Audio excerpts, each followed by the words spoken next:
Hello everyone. So this is your problem number 2 under deduction from gross total income. So here Mr. T having gross total income of rupees 5 lakh. So they only provided the GTI gross total income of rupees 5 lakh for the financial year 2019. 1819. Furnish the following information.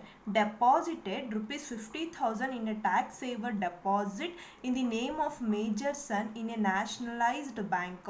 So Mr. T, he is an individual. He deposited certain amount under tax saver deposit scheme in the name of major son in a nationalized bank. So the tax saver deposit is a type of fixed deposit by investing in which you can get a tax deduction under section 80. So 80C. So this information is regarding 80C. So here you can easily deduct this amount as a deduction under section 80C. Next one, paid rupees 50,000 towards premium on life insurance premium of his married daughter against the policy amount rupees 2 lakh taken on 1/10/2010. So ಇಲ್ಲಿ ನಮಗೆ under section 80C ಅಲ್ಲಿ as we know, so under section 80C is in respect of life insurance premium, deferred annuity, PF.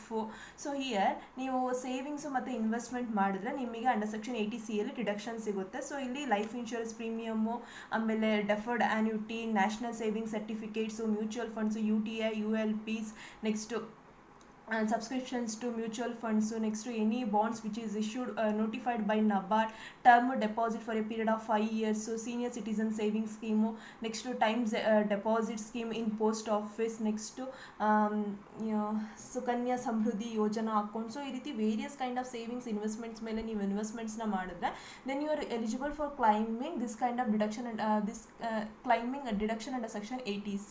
So here ಇಲ್ಲಿ individual, so 80C ಅಲ್ಲಿ ನೀವು ಡಿಡಕ್ಷನ್ಸ್ನ claim ಮಾಡಿರಬೇಕು ಅಂದರೆ individual HUF ಆಗಿರಬೇಕು. So here mister T is A individual.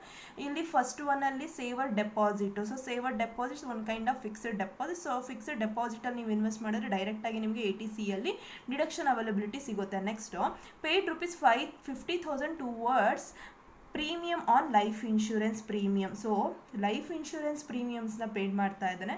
So life insurance premium that is subject to deduction under section 80C. So here of his married daughter against the policy amount to rupees 2 lakh taken on 1/10/2010. So here ನಮಗೆ certain condition ಇದೆ for the purpose of calculation of life insurance premium. If life insurance policy issued before 1/4/2012, 1/4/2012ಗಿಂತ ಮುಂಚೆ ಏನಾದರೂ life insurance ಪಾಲಿಸೀಸ್ನ issue ಮಾಡಿದರೆ then we need to calculate 20% of sum assured. So ಎಷ್ಟು ನೀವು ಸಮ್ನ ಪೇ ಮಾಡಿರ್ತೀವೋ ಅದ್ರ ಮೇಲೆ 20%ನ ಕ್ಯಾಲ್ಕುಲೇಟ್ ಮಾಡಬೇಕು. Next if the policy which is issued on or after 1/4/2012, so this is for 1/4/2012ಗಿಂತ ಮುಂಚೆ ನೀವೇನಾದರೂ ಲೈಫ್ ಪಾಲಿಸೀಸ್ನ ತಗೊಂಡಿದ್ರೆ, ಅದಕ್ಕಿಂತ ಮುಂಚೆ ನಿಮಗೆ ಲೈಫ್ ಇನ್ಶೂರೆನ್ಸ್ ಪಾಲಿಸೀಸ್ನ ನಿಮಗೆ ಅದಕ್ಕಿಂತ ಮುಂಚೆನೇ ಇಶ್ಯೂಡ್ ಮಾಡಿದರೆ then 20% of sum assured. So ಎಷ್ಟು ನೀವು ಸಮ್ನ ಪೇ ಮಾಡಿರ್ತೀರೋ ಅದ್ರ ಮೇಲೆ 20%ನ ಕ್ಯಾಲ್ಕುಲೇಟ್ ಮಾಡಬೇಕು. ಆಫ್ಟರ್ 1/4/2012 ಏನಾದರೂ ನೀವು ಅದನ್ನು ರಿಸೀವ್ಡ್ ಮಾಡಿದರೆ ದೆನ್ 10% ಆಫ್ ಸಮ್ ಅಶ್ಯೂರ್ಡ್ಸ್ನ ಕ್ಯಾಲ್ಕುಲೇಟ್ ಮಾಡಬೇಕು. ಮೈಂಡಲ್ಲಿ ಇಲ್ಲಿ before and after regarding life insurance premiums. ಎಲ್ಲಿ ನಿಮಗೆ ಲೈಫ್ ಇನ್ಶೂರೆನ್ಸ್ ಪ್ರೀಮಿಯಮ್ ಅಂತ ಬರುತ್ತೋ, life insurance premium this is subject to deduction under section 80C. So life insurance ಪ್ರೀಮಿಯಮ್ಗೆ ಸರ್ಟನ್ ಕಂಡೀಷನ್ಸ್ ಇದೆ. ಆ ಕಂಡೀಷನ್ ಏನು ಅಂದರೆ if life insurance premium before 1/4/2012 ಅಲ್ಲಿ ಕೊಟ್ಟಿದ್ರೆ 20% ಕ್ಯಾಲ್ಕುಲೇಟ್ ಮಾಡಬೇಕು. ಆಫ್ಟರ್ 1/4/2012 ಅಲ್ಲಿ ಕೊಟ್ಟಿದ್ರೆ 10% ಆಫ್ ಸಮ್ ಅಶ್ಯೂರ್ಡ್ ಮೇಲೆ ಕ್ಯಾಲ್ಕುಲೇಟ್ ಮಾಡಬೇಕು. ಸೊ ಈ whatever amount you invested on life insurance premium that amount and whatever we calculated that amount whichever is less that amount will be qualified as deduction under section 80C. So this is the condition regarding life insurance premium. ಮೈಂಡಲ್ಲಿ ಇರಲಿ. Next ಇವೆರಡೂ ಕೂಡ related to 80C. So for the 80C the maximum limit is 1,50,000. So ಇವೆರಡೂ ನಾವು add ಮಾಡಿದಾಗ aggregate value ನಮಗೆ within 1,50,000 ಬಂದರೆ the entire amount will be qualified as deduction. So 1,50,000 exceed ಆದರೆ ಜಸ್ಟ್ 1,50,000 ಅಷ್ಟೇ ಲಿಮಿಟ್ ಸಿಗುತ್ತೆ. ಅಷ್ಟನ್ನು ಮಾತ್ರ ನೀವು ಆಸ್ ಎ ಡಿಡಕ್ಷನ್ ಅಂತ ಕ್ಲೈಮ್ ಮಾಡ್ಬೋದು.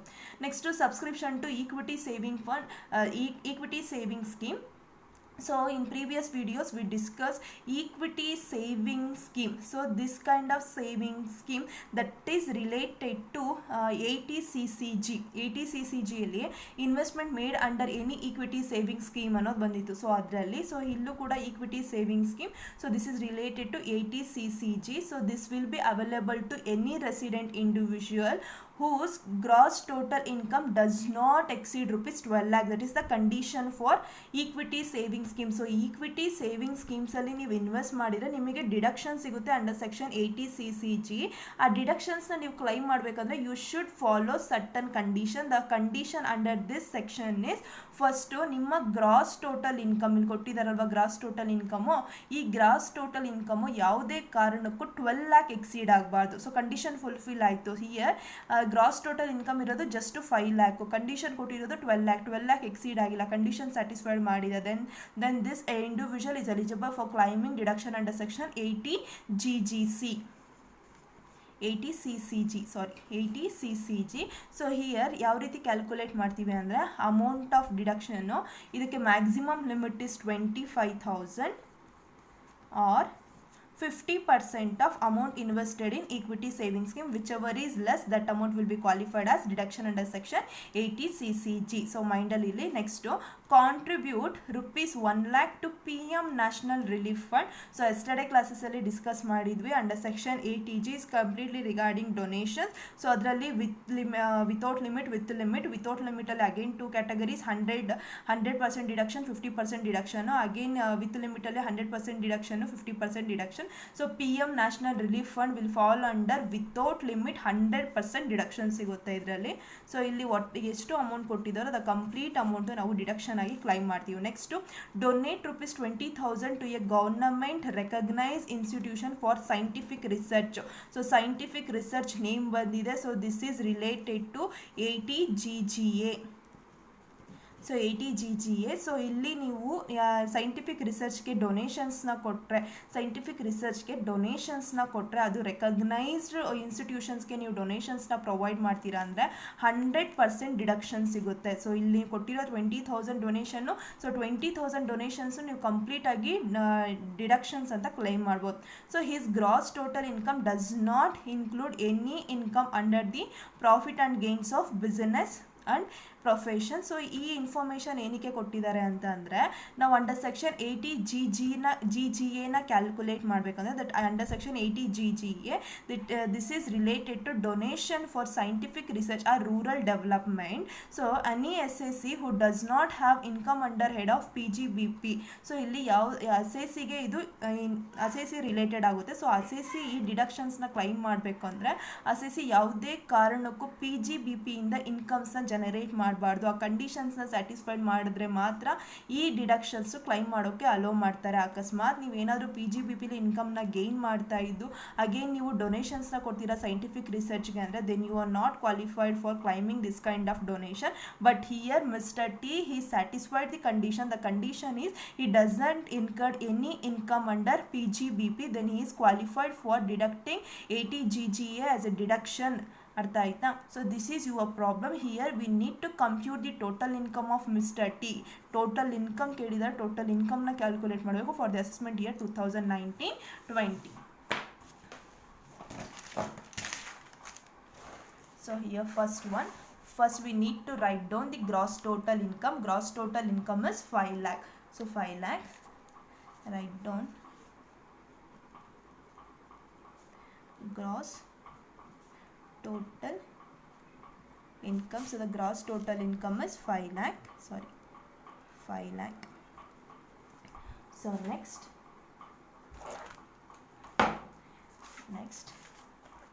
less deduction. So first section is, so here the first transaction deposited 50,000 tax saver deposit scheme. So this is related to under section 80C. So 80C now maximum limit 1,50,000. So entire amount will be considered as deduction. So entire amount will be ನಾವು deductions ಅಂದರೆ treat ಮಾಡಿ entire ಅಮೌಂಟ್ನು deduct ಆಗಿ treat ಮಾಡ್ತೀವಿ. Next year under section 80C. So this is related to deposited in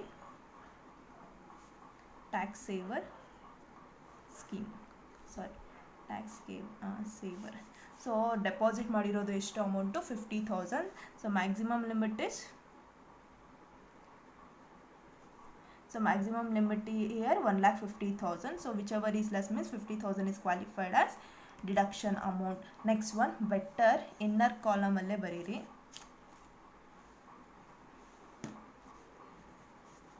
So 50,000.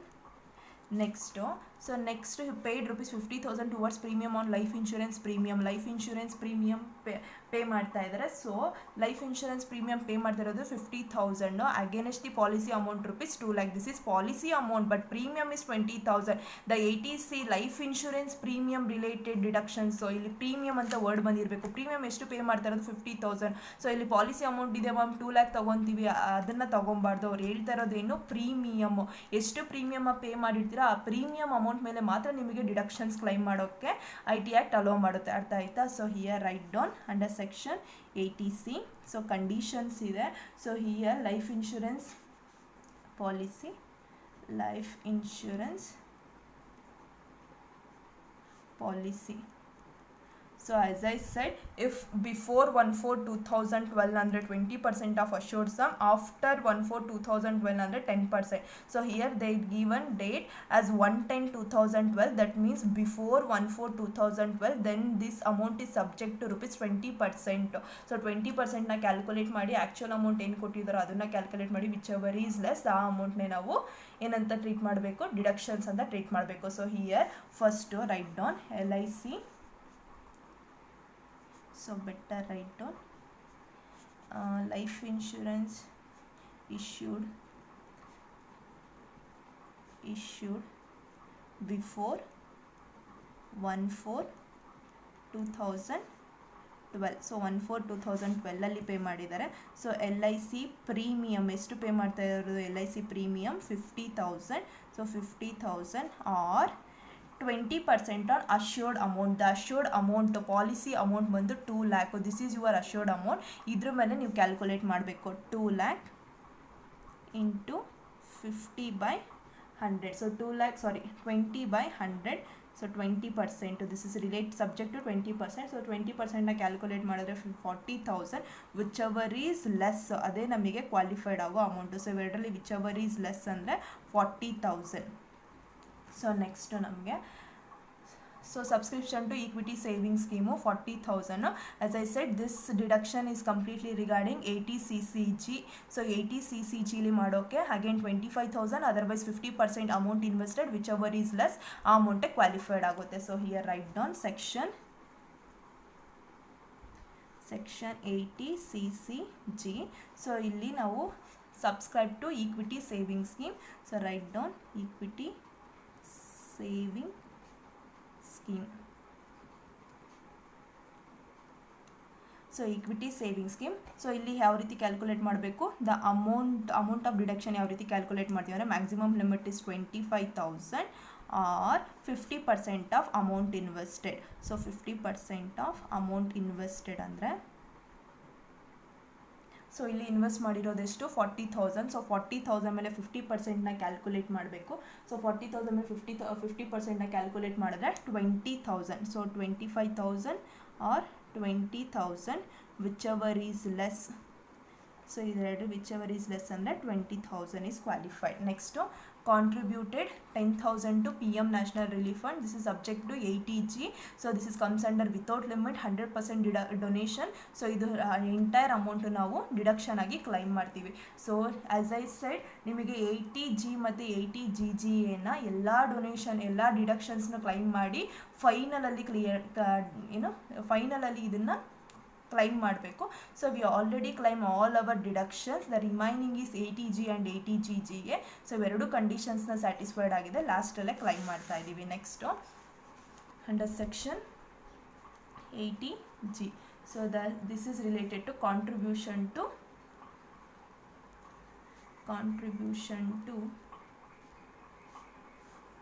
PM National Relief Fund. PM National Relief Fund. so here without limit ಅಲ್ಲಿ ಬರುತ್ತೆ 100% deduction, then entire amount will be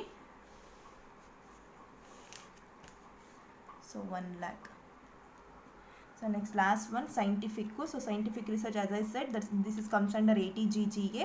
So 80GGA ಅಲ್ಲಿ ನೀವು ಇದನ್ನು claim ಮಾಡಬೇಕಂದ್ರೆ there is one condition. That condition is the assessee should not have any income under the head of PGBP. Again, the individual is satisfied the condition, then he is eligible for claiming deduction under section 80GGA. So 100% deduction ಸಿಗುತ್ತೆ. So next to section 80GGA for scientific research.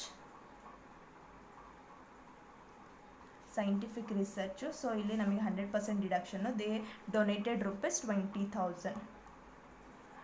So 20,000. So ಇದನ್ನೆಲ್ಲನೂ calculate ಮಾಡಿದ್ರೆ 2,30,000. So ಈ 2,30,000ನ ನಾವು 5 ಲ್ಯಾಕಲ್ಲಿ deduct ಮಾಡಿದ್ರೆ result amount is 2,70,000. So this is your total income.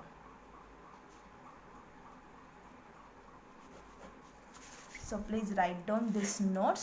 This is regarding ATC. As I said, life insurance premium, if policy issued before 1/4/2012 means 20% of sum assured. So policy amount ಮೇಲೆ calculate ಮಾಡಬೇಕು, premium amount ಮೇಲೆ calculate ಮಾಡಬೇಡಿ 20%. Next, if policy issued on or after 1/4/2012 ಅಂದರೆ 10% of sum assured. Policy can be taken in case of individual, assessee, spouse and children, in case of HUF and any partner. So ATCCG, as I said, investment made under any equity saving scheme. So condition is any resident individual who gross total income does not exceed rupees 12 lakh. So individual means Mr. T, he satisfied this condition, then he is eligible. Next to one time deduction ಸಿಗುತ್ತೆ. amount of deduction 25,000, 50% calculate ಮಾಡಿದ್ದೀವಿ. Next to 80GGA in respect of donation for scientific research or rural development, any assessee who does not have income under PGBP 100% deduction. ATC ಅಲ್ಲಿ as I said, tax saver deposit scheme ಅಂದರೆ ಏನು ಅಂದರೆ is a type of fixed deposit by investing in which you can get a deduction under section 86. So this is your problem number 2 solution. Thank you.